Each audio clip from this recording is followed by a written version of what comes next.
All right, everyone. Welcome back to Fandom from Afar. This is probably the most excited I've been to do an episode in quite a long time. A lot has happened since I've recorded. While I was on a family vacation, lying around doing nothing, the Nuggets were quite busy, and I am absolutely excited to talk about all the different moves that they've made and why I think they have been pretty amazing. And I am absolutely excited to talk about what's upcoming for the season and just how these moves, I think, are going to make a huge impact on the team. So let's just jump right into it. First, the Nuggets hired a GM, finally. They took quite a long time, and this was the first move. So I will say there was some skepticism, not only from myself, but also from kind of the Nuggets community. And what they did, they hired Ben Tenzer and John Wallace. So they kind of hired co-GMs. And what their plan is each guy will kind of handle a different part of the job, which it's different. And that doesn't necessarily mean it's bad. It's just different. And I'm interested to see how it works. Like, Ben Tenzer is supposedly like a salary cap wizard and can run the day-to-day operations of it, while John Wallace is kind of the basketball mind and has the relationships around the league. And so in the best scenario, this works out amazing because two minds are better than one. And so while they are inexperienced, I do get the plan, and we'll have to see how it works. But right now, I like it. And obviously, I'm looking back on this, judging it from the moves that they've already made, which I've loved. I will say, when the move was first made, it did feel a lot like the Cronkies were just going for the inexperienced, cheaper guys. And it almost felt like Josh wanted to make himself the GM without the title. Now, the way things have worked out, I don't think that is true. Like, it really seems like Tenzer and Wallace are doing great, working well together, and had a plan, even though they were hired so late in the process. So it's kind of interesting looking back on it, how I felt then and how I feel now. And we'll have to see how the season goes and how these next few years go. But right now, it looks like Tenzer and Wallace are really working well together, and you have to love what they've done so far. So great start. Like, they didn't hire these guys until right before the draft, and everybody was freaking out. But the way it has turned out, I will probably say it multiple times during this episode, I am so excited what they've done. So let's get to it. As I mentioned, the draft came just a few days after they were hired. And so really I wasn't expecting anything to happen. Although Ben Tenzer had been working in that role as a temporary placeholder for the GM until he got officially hired on. It wasn't like they didn't have anything going on as far as talking to other teams and trying to work out any trades or anything like that. The draft came and went, and they didn't do anything, which was fine. I didn't want them to make a panic move and trade a bunch of resources just to get into the back of the first round and take a flyer on a young guy that maybe they had high hopes for. But I was 100% okay with the fact that they didn't do anything on either night of the draft, because now the draft is 2 nights. But we don't have resources, and that was one of the problems that Calvin Booth left us, is he traded away almost every single draft pick that we have for the next 7 years. And so it did not give us flexibility or options to make moves. And so I'm glad we didn't use the remaining resources that we did have just to make a desperation move. So draft, nothing happened. That's okay, because free agency actually started very quickly after the draft. And that is where the Nuggets plan took place. Free agency kind of started, and normally you'll get moves the first minute free agency starts. The league doesn't really like that because it obviously shows that the teams have been tampering with players and talking to each other behind the league rules. So I think probably just for show, but this year, nothing really happened the first half hour or so of free agency. And so I was refreshing my phone constantly, just kind of wondering what was going on, which technically those are the rules. So I guess that's how it is. But the Nuggets kind of made the first big move of the night, and it was a pleasant surprise. It was kind of shocking. It was truly amazing. They traded Michael Porter Jr. and our first round pick in 2032 for Cam Johnson. Now, this is an unbelievable reset and has so many positives for the Nuggets. Just some pros. I think Cam Johnson is a better all-around player.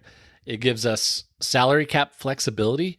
Michael Porter Jr. was not any fault of his own, but he was extremely overpaid, and it's just a fresh start, both for Michael Porter Jr. and for the Nuggets.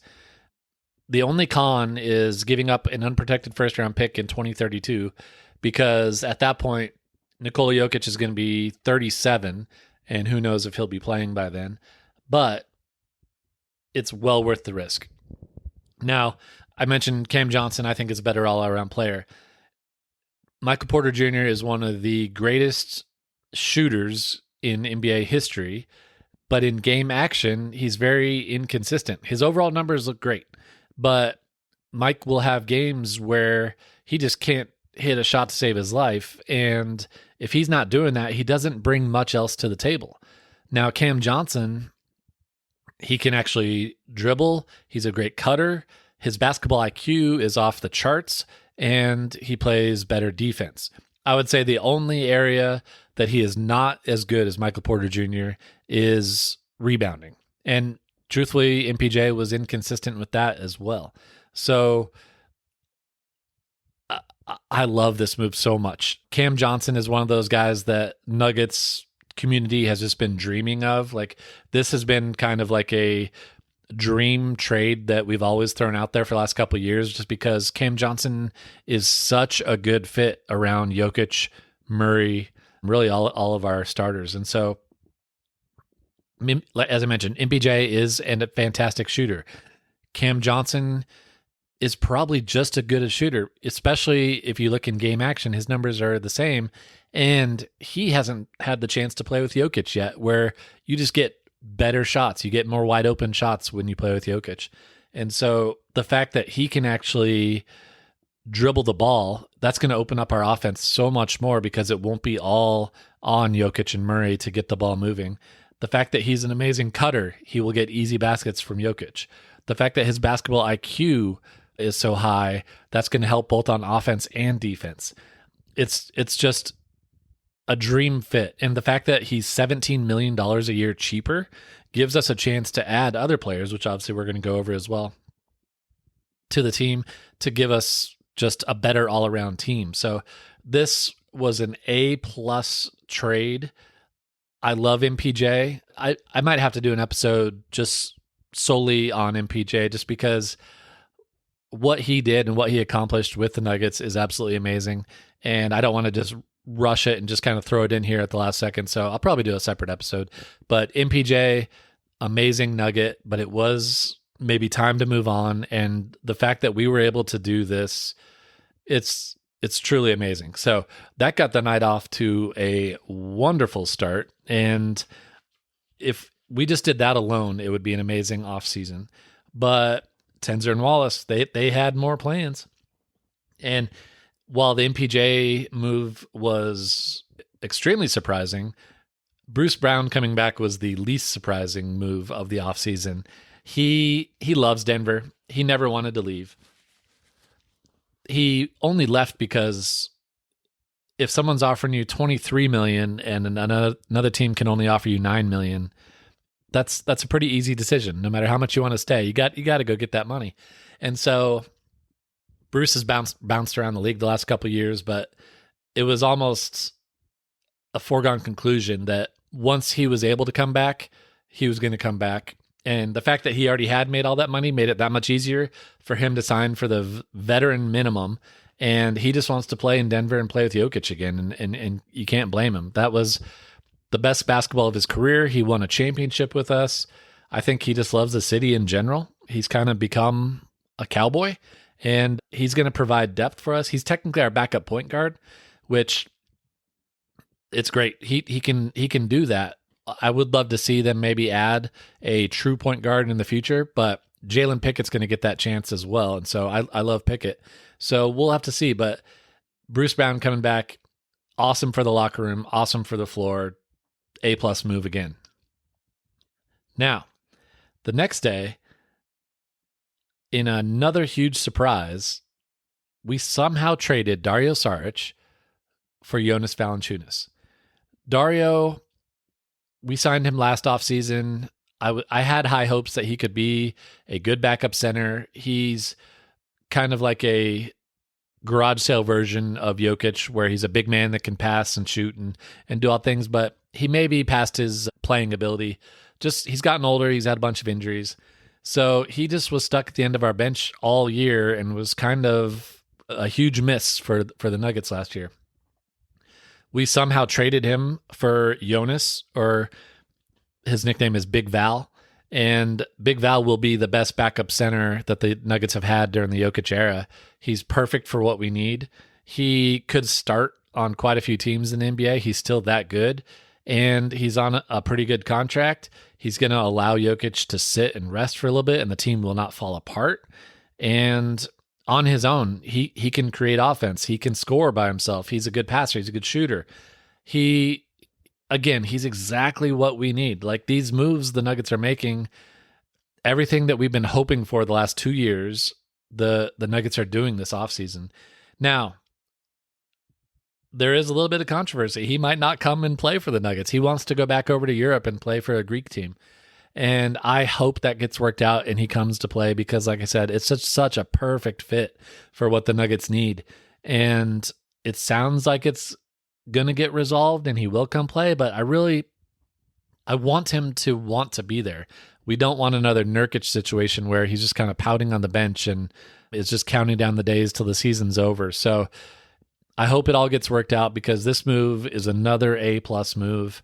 And if we can get it all worked out and both sides are happy, I think it's going to be such a huge addition. And just getting Saric off of the salary cap and just replacing with a quality player like this, I cannot tell you how excited I was when this move happened. And then just to top it off, the Nuggets got Tim Hardaway Jr. on another veteran minimum contract. So they've been adding quality players. They've been going the right direction with the salary cap to give them more flexibility. But Hardaway Jr. is exactly what the Nuggets needed on the bench.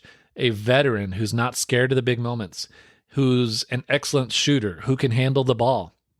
He can play multiple positions. It's almost like you gave Tenzer and Wallace a dream checklist, and they're just like, yeah, I'll do that. I'll do that. I'll do that. And I couldn't be happier with the moves they make. They still have some flexibility to do one more move, not even counting if they're going to pull off some dream trade again. But these moves give the Nuggets depth. And if you've listened to any of these episodes the last couple of years, we've been dying for the Nuggets to have some depth. They had good players the last couple of years, but they were so set on one specific plan that if anything happened, whether it be an injury, whether it be the drama that we found out about later, it just sunk the team. With this newfound depth, there's less pressure on the starters. There's more flexibility in lineups. Adelman's going to be able to mix and match these guys, and they all fit so well together, which means there's going to be less minutes for the starters, which will hopefully mean that they're less worn down come the playoffs when we need them to be fresh and ready to go. This will allow us to develop the young guys.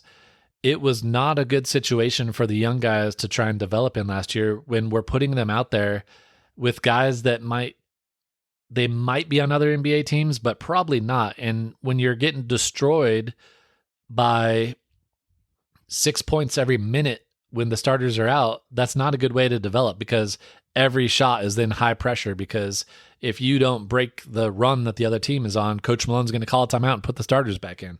And so this newfound depth with the veterans, the flexibility, just all of it works in just perfect harmony together. And I'm so excited for the season. There's going to be so many possibilities that we can do. And I feel like we've upgraded at so many positions, and the offseason's not over yet. So who knows what the Nuggets will do from here on out, or it gives them flexibility to kind of play the first half of the season, see how everybody's fitting together. And now we have flexibility around the trade deadline.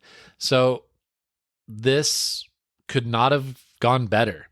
What they've done so far and what they have the possibility to do in the future, it puts them right back into title contention.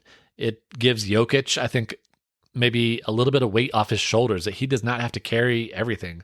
There's still going to be pressure on Jamal because he needs to be that number 2 guy for us. But I really think it just shows Calvin Booth's plan could have worked. Michael Malone would have loved to have coached a team like this, but they were just butting heads and they kind of destroyed each other, that it would have been so nice to see them pick one path or the other, or work together to provide a team like this for Jokić and Murray, and see what could have happened the last couple of years. But it's over now. We have this team now, and it's just so exciting what they've done this offseason. So quick episode today, but I wanted to share my thoughts, and I am so excited what is going to be happening for the Denver Nuggets. Let's start the season now. When can October get here? This has been truly, truly exciting, and we'll have more episodes. Like I said, we need to give a shout out to MPJ for what he did for the team, and we might have more moves to talk about in the future. But for now, that is it. Thanks for listening, everybody.